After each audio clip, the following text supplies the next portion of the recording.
கோவையில் லாட்டரி சீட்டு விற்பனை செய்யும் நாகராஜ் என்பவரின் வீட்டிலிருந்து 2,25,00,000 ரூபாய் பணம் பறிமுதல் செய்யப்பட்டிருக்கிறது. அண்மை தகவலை நாம் பார்த்துக் கொண்டிருக்கிறோம். கூடுதல் விவரங்களை எமது செய்தியாளர் ஞானசேகரன் வழங்க கேட்கலாம். வணக்கம் ஞானசேகரன், இது குறித்தான கூடுதல் விவரங்கள். வணக்கம் திவ்யா. கோவை மாவட்ட காவல் கண்காணிப்பாளர் கார்த்திகேயன் உத்தரவின் பேரில் தடை செய்யப்பட்ட லாட்டரி சீட்டுகள் விற்பனை தொடர்பாக 8 தனிப்படைகள் அமைக்கப்பட்டு திடீர் சோதனை மேற்கொள்ளப்பட்டது. கோவை மாவட்டத்தின் புறநகர் பகுதியான பொள்ளாச்சி, வால்பாறை, அன்னூர் மற்றும் கருமத்தம்பட்டி பகுதிகளில் மொத்தம் 30 இடங்களில் அதிரடி சோதனை மேற்கொள்ளப்பட்டது. அதன் ஒரு பகுதியாக பாலக்காடு லாட்டரி விற்பனை கடையில் காசாளராக பணிபுரியும் கருமத்தம்பட்டி பகுதியைச் சேர்ந்த நாகராஜ் என்பவர் வீட்டிலும் சோதனை மேற்கொள்ளப்பட்டது. அப்பொழுது அவரது வீட்டிலிருந்து 2.25 கோடி ரொக்கம், தடை செய்யப்பட்ட 1900 லாட்டரி சீட்டுகள் பறிமுதல் செய்யப்பட்டன.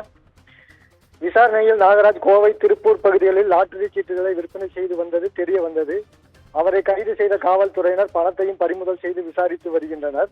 மேலும் பறிமுதல் செய்யப்பட்ட பணத்தில் சுமார் 2 லட்சம் ரூபாய் புழக்கத்தில் குறைந்திருந்த 2000 ரூபாய் நோட்டுகள் என்பது குறிப்பிடத்தக்கது. திவ்யா,